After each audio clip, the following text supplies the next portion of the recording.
First thing I'd like to do is to show you some pastels that I have and show you what I work with. When I'm doing a pastel painting, I always work on Clairefontaine pastel mat, which is a cork board, and it's a very good surface. It's a great surface because it holds multiple layers of pastel and holds them very well. Allowing for layering is vitally important in realistic pastel work. Not only does it allow all these layers, but it also allows you to do very fine strokes. And the combination of these two means that you can get realism in the work. So what pastels do I use? Well, let's take a look.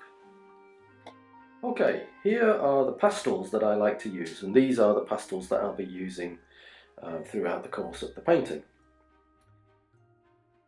My paintings are a combination of soft and hard pastels. The hard pastels generally being in the form of pastel pencils. I like soft pastels for covering large areas and for getting really bold colour. They're, twice as bright as the pencils are. So I really like to use those, and there's none better really than Henri Roche. These ones here are absolutely superb. Henri Roche pastels. And oddly enough, I particularly would recommend 2121. It's a dark brown, and that is fantastic for your tonal values, for getting things nice and dark where they need to be. Dark brown is a colour that you don't find a lot in pastel, and these are really good. Here we have some more soft pastel that I like to use. 4 types here. Sennelier, very powerful.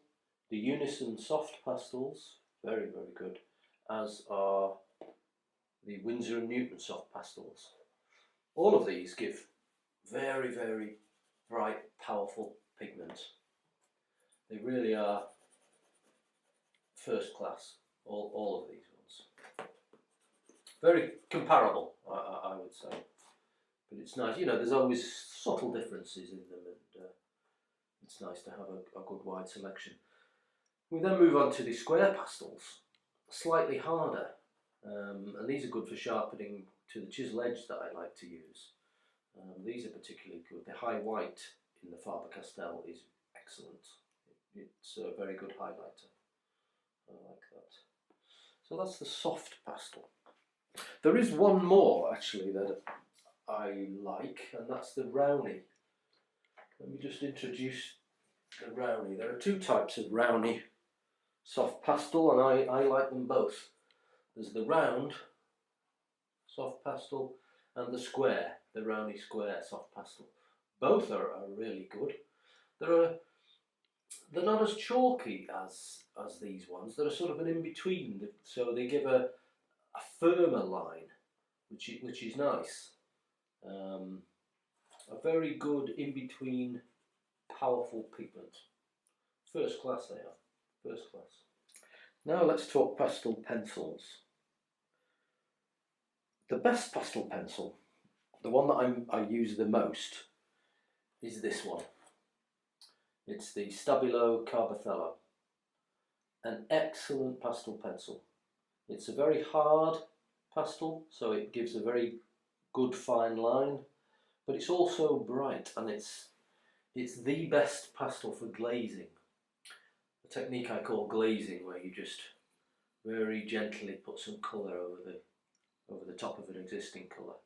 So these are a versatile and really tremendous pastel pencil. I couldn't survive without those. Next to them we see the Derwents. These are also very good. Their colour range is really good. Sometimes when I'm struggling to find an exact colour, more often than not, I'll find it amongst the Derwents. They've got a really good range of subtle colour tones, and they're a good all-round pastel pencil. So the Derwents, excellent. Combination of these two is a winner. Other ones I use, sometimes I use the Conte. They're a little bit dry, but they have their place. They're not bad. And then in addition to these, I use the conte sticks. These are very good, particularly good when you're doing fine edges for fur work and things like that. They're a very good hard stick, a very good bright colour range as well. So I particularly like these conte hard pastel sticks, the small ones. I would recommend those as well.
Pastel is all about layering one colour on top of another, but doing it in an economical way, not using up too much tooth of the paper. You see, the paper Clairefontaine pastel mat, it'll only take a certain number of layers, about 7, but it depends how thick those layers are. So what you do is you use the pastel economically, never applying it too thick, unless it's the very last stroke that you're going to make.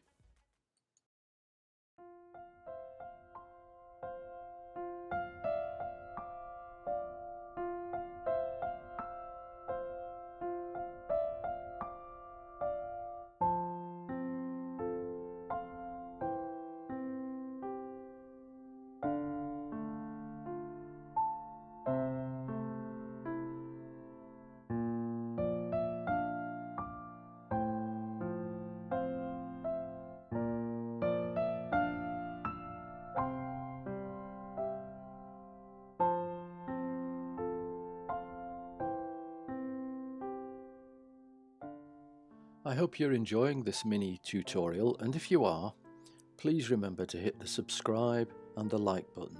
That'll really help me, and share, please feel free to share this video as much as you want.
Notice there how I've put a base colour down before I put the grass on.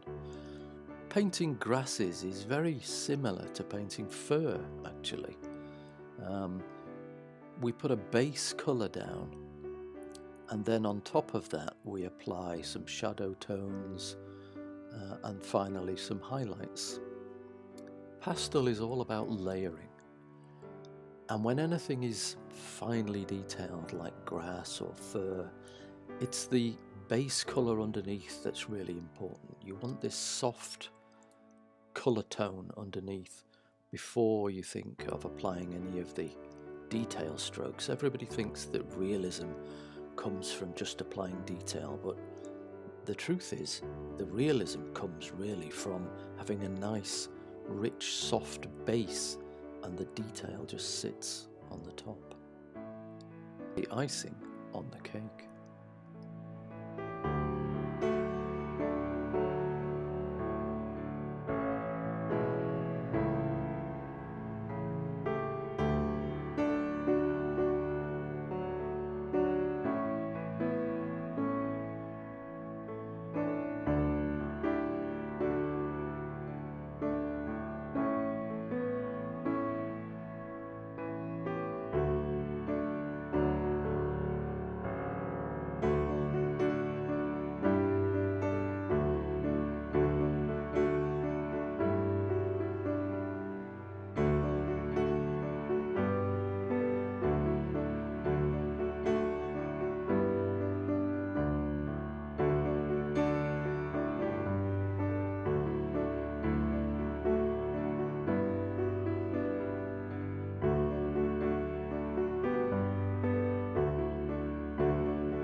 Well, I hope you're enjoying this video. It's actually a series of clips taken from a DVD that I've produced. This little video is only 25 minutes long, but the DVD set of 5 DVDs is nearly 5 hours long, and it goes into a lot more detail. It really takes you through absolutely every stage of this painting from beginning to end. So if you might be interested in obtaining this DVD set, then simply head on down to my website, which is www.ericwilsonsart.com, and you can order it from there. Thank you.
Well, thanks very much for watching. I really hope you enjoyed that, and feel free to let me know in the comments section below.